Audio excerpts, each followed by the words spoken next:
ആധാറിൽ പുതിയ പരിഷ്കാരങ്ങൾ വരുത്തി unique identification authority of India. ആധാറിൻ്റെ ഫോട്ടോ കോപ്പികൾക്ക് പകരം QR കോഡ് അടിസ്ഥാനമാക്കിയുള്ള ഡിജിറ്റൽ ആധാർ സംവിധാനമാണ് നിലവിൽ വരുന്നത്. പുതിയ സംവിധാനം നവംബറോടെ പൂർത്തിയാകുമെന്നും യുണീക്ക് ഐഡൻറ്റിഫിക്കേഷൻ അതോറിറ്റി അറിയിച്ചു. വിരലടയാളവും ഐറിസും ഒഴികെ മറ്റെല്ലാം വീട്ടിൽ ഇരുന്നു കൊണ്ട് തന്നെ ചെയ്യാൻ കഴിയും. ആധാർ ദുരുപയോഗം തടയുന്നതിന് ഈ സംവിധാനം വളരെ പ്രധാനമാണെന്ന് unique identification authority of India chief executive officer Bhuvanesh Kumar പറഞ്ഞു.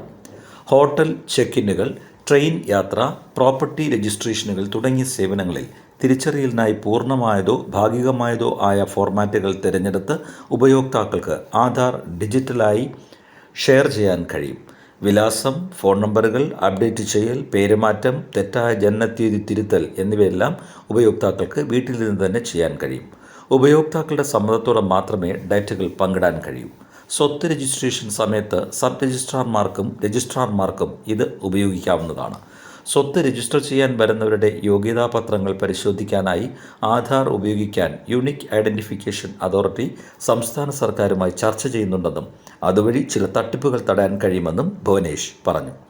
5 മുതൽ 7 വയസ്സുവരെയും 15 മുതൽ 17 വയസ്സുവരെയും പ്രായമുള്ള കുട്ടികളുടെ ബയോമെട്രിക് മറ്റ് ഡേറ്റ അപ്ഡേറ്റ് ഉറപ്പാക്കുന്നതിനായി unique identification authority of India CBSEയുമായും മറ്റ് പരീക്ഷാ ബോർഡുകളുമായും ചർച്ചകൾ ആരംഭിച്ചിട്ടുണ്ടെന്നും അദ്ദേഹം അറിയിച്ചു.